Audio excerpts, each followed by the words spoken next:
probably watch too many videos online for my own good. Like recently I saw this clip of Timothée Chalamet interviewing Matthew McConaughey about the future of media, where the Hollywood system is going to go. And Matthew McConaughey basically just says, well look, the tech oligarchs have got it all broken down and they're throwing as much money as possible into their hot fucking garbage that nobody wants. So we're just going to have to accept it. And Timothée Chalamet is just kind of sitting there like... And I don't blame Timothée Chalamet. His reaction is perfectly appropriate for a Gen Zer, but for a boomer like Matthew McConaughey, or what is he, Gen X? You know, split the difference. It actually makes sense that Matthew McConaughey would think like this. I think when boomers say things like this, well, these people just have extreme amounts of money, so we've just got to listen to them and take them seriously, and they've got it going down. Peter Thiel and Alex Karp and all these other fucking jackasses, you know, they just run the world, so we just got to accept it, baby. When boomers say things like this, you might look at them and go, oh, they're so cold and callous, and they don't have empathy for anyone, they don't care about the state of the world. But you have to remember that the world they grew up in no longer exists. They can't move on from it, and they're just going to all die still believing that the world they grew up in exists, that they haven't actually deconstructed that world beyond recognition.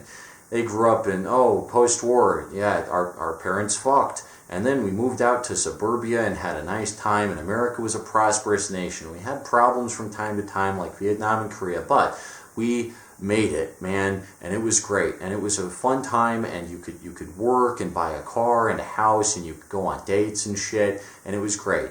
And we really picked the carcass of the continent clean, didn't we? Gen Z just doesn't live like that. I see statistics that are like, Gen Z is averse to risk. Gen Z doesn't celebrate getting a driver's license, and it's like, why the fuck do I want a driver's license? So I can buy some $5,000 ass piece of complicated machinery and then pay like $50 a day for gas and $200 a month for insurance when I can just ride the bus and train everywhere? Why the fuck would I do that? That's stupid. Oh wow, Gen Z doesn't have sex as much. We're risk averse. What, it's that big a risk to get naked and slop all over someone? Get out of here, that's not that big a risk. I take risks. I do take risks because I like pushing the boundaries of what's possible. I've walked from Pueblo to Canyon City and back. That's 80 total miles, 48 hours awake. I've done that because I'm just fucking bored out of my gourd. I've done shows in the park without a permit, you know, that's fucking risky. Loitered at a bus station all night, fuck it, you know? It doesn't matter, I don't give a shit. I take risks all the time. I take plenty of risks in life.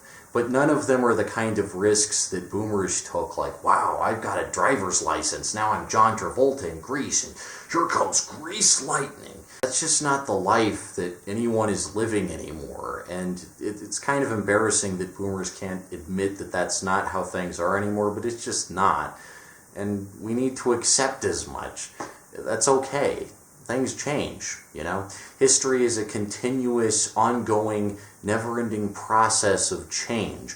But boomers like Donald Trump, Peter Thiel, whoever else, the establishment, the man, to borrow a phrase from the boomers themselves, want to keep it going as long as possible and freeze history in their image. And that's why in things like that recent movie that came out, not going to name it, but it's hot fucking garbage, and it just consists of a bunch of shitty interviews pieced together with Sam Altman, Peter Thiel, a bunch of these other assholes. They say, this is the last big decision we'll ever get to make. And it's like, no, not even close. Dune takes place 30,000 fucking years from now. I'm pretty sure we're going to have a lot more decisions between now and then. History is an ongoing, continuous process. There is no start to it, there's no end to it. Unless all humans, literally everywhere, all die at once. And I just don't think that's going to be the case. This isn't the last decision we'll ever get to make. Are we going to let rich assholes like Alex Karp and Peter Thiel run everything, or are we going to fucking kill them? Just get rid of them and put something new up.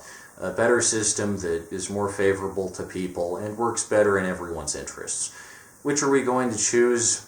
I think we're going to see the restructuring of socio-political order. We're going to see a pretty sizable one, but hey, you know, the parents of the boomers lived through World Wars I and II, and we can do the same. Absolutely we fucking can. I mean, there are people alive today whose parents lived in a world where the United Nations didn't exist. So if the United Nations, for whatever reason, stops existing, you know, it wasn't going to last forever anyway, because history is a continuous, ongoing process of continual change, and there's no start or end to it. Anyway, if you have any boomer relative like Matthew McConaughey who just goes, hey, this is just the way things are, back in my rinky-dink day, it was just, you know, it's just like Nixon, this is the same.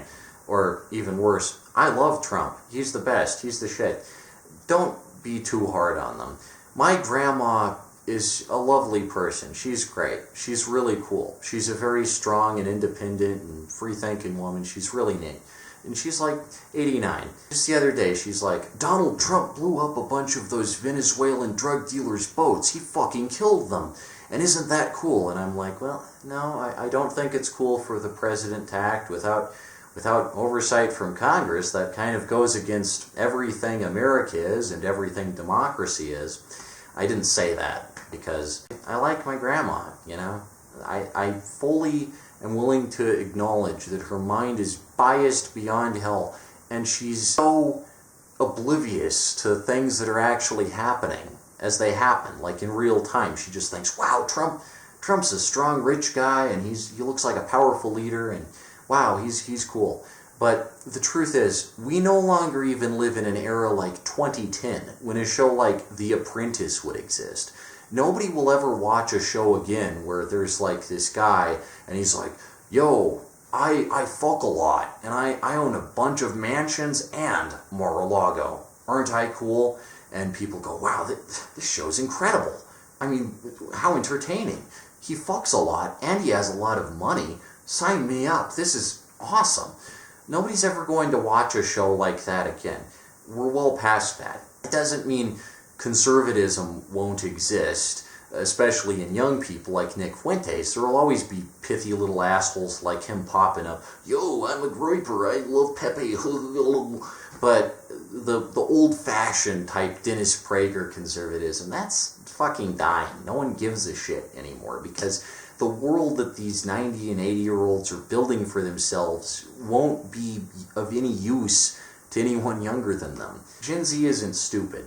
We are a very sad, illiterate, like, willfully ignorant generation. We don't have a real revolutionary spirit in us. We don't have any kind of cohesive movement that people can rally around and go, fuck yes, right? We don't have any of that.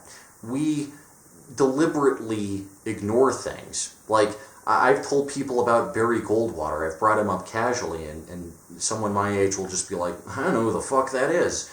And I'm not interested in finding out. And it's like, well, if you knew who Barry Goldwater was, you might have a bit more of a grasp on the current world you find yourself in. But okay, go on, be ignorant, I suppose. I mean, that's the privilege of anyone. That's the pickle Gen Z is in. We're really stupid and gullible and pliable. And we're prime meat for fascism. But the good news is, no matter what age anyone is, fascism is the same all over, and fascists can only push the world so far before people start killing them. Fascists eventually die. Mussolini back in the day thought, wow, I'm really important. My name is surrounded by the Italian word for yes, my big face, wow. And then he was just hung from a gas station, and he became an inert slab of meat. No one gave a fuck about Mussolini. No one cared about him. He was rendered not important. He thought he was important. Then suddenly people just come, they take a rope, here you go, gas station treatment, Mussolini. And, you know, that's the end of him. Kaput. So fascists can only push the world so far before they just get executed. People just want to kill them. That was the case back in the 30s and 40s, and there's no reason to assume it's not the case now, because fascist tactics haven't changed. To someone like me, my age, not to a boomer, but to me, they're laughably obvious. They're staring you right in the face and telling you, yes, I literally am a eugenicist, and I hate minorities, and I want my country to be some kind of uniform authoritarian police state full of order, and it's going to be the glorious inevitable future, the Third Reich. Here's the Fourth Reich. You know, we're gonna solve all the problems and it's gonna be great. And I say to that, you know, go fuck yourself. You're going to get shot eventually. It's just going to happen. I'm saying that's an inevitable future that I will probably see within my lifetime, is just rivers of blood. And it doesn't matter how slick they think they are. Wow, we're so powerful, holy shit. It's hubris before the fall. People are comparing this to like the fall of the Roman Empire. I think it's more similar to the state of Nazi Germany. There's no reason to assume it'll work this time. If it didn't work for the Germans, it's not going to work for the Americans. If it didn't work for Goebbels and Himmler and all that crowd, it's not going to work for Alex Karp, Sam Altman, Dario Amodei, Elon Musk, any of these fucking losers. It's not going to work. You can just as easily hang Elon Musk out off of fucking 7-Eleven as the Italians hung Mussolini off that, what brand was it? Esso, right? Doesn't matter. I mean, things might seem dark, but I'm sure things felt very dark for the average civilian in 1940s Nazi Germany. While they're under occupation by the Gestapo, you know, everyone's terrorizing them. Uh-oh, it's the Gestapo. Well, it's ICE today. You can toss ICE into a dumpster just as easily as you could do that to one of the Gestapo back in the day. Is it not approved of by the state? No. But when the state stops caring about your right to live, your fundamental basic human rights, you can stop giving a fuck about Elon Musk, Peter Thiel, Dario. Who gives a fuck? None of these people are important. History will remember them as the irredeemable monsters they are, and eventually they will all die. I hear a rumor, oh, they're building up doomsday bunkers. Well, you know, the doomsday bunker didn't work for Hitler. He died. There was no way out for him. He wasn't going to live. Sure, he took a suicide pill. He took the coward's way out, but he died. I mean, he just kicked the fucking bucket, because the Soviets closed in, and they're like, hey, you're either coming with us and you'll be summarily executed, or you can kill yourself. It was that simple. There's nothing complicated or, wow, what's unprecedented about this? It's just fascists and they need to die. And they will die. It's not difficult to understand any attempted obfuscation. Oh, it's different this time. They have computer power. No, it's exactly the same. If computers had been around in World War II, which they actually were, like if you study the, you know, Enigma machine, all that, there was early computing.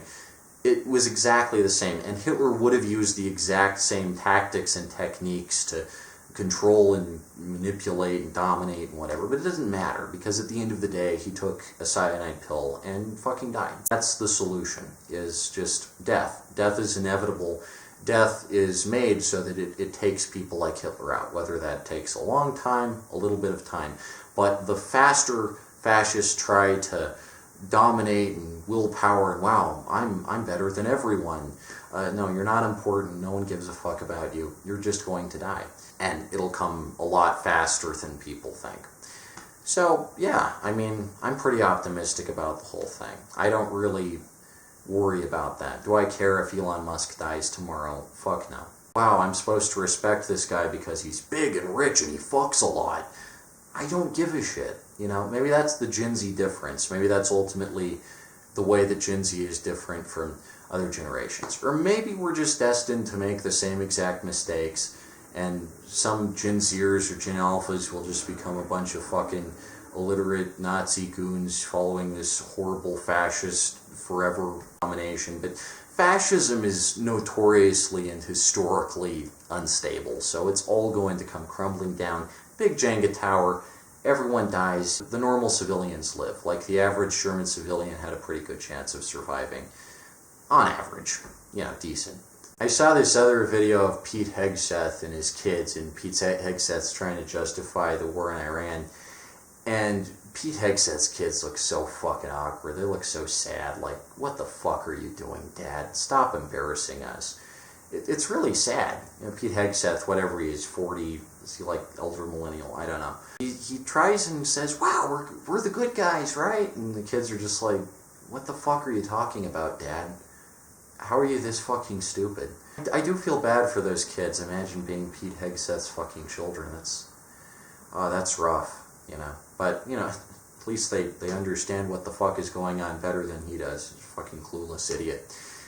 But, you know, like the Hitler children, if they die too, you know, sucks to be you, kiddos. I probably watch too many videos like that online. I should take a break and just go to the park without a computer and just lie back, and my mind is just filled with slabs of inert steak, and I'm like, barbecue time, baby. Yeah, it's coming. Grill. Oh, I can hear it sizzling. I had a hamburger for lunch today. It was really good.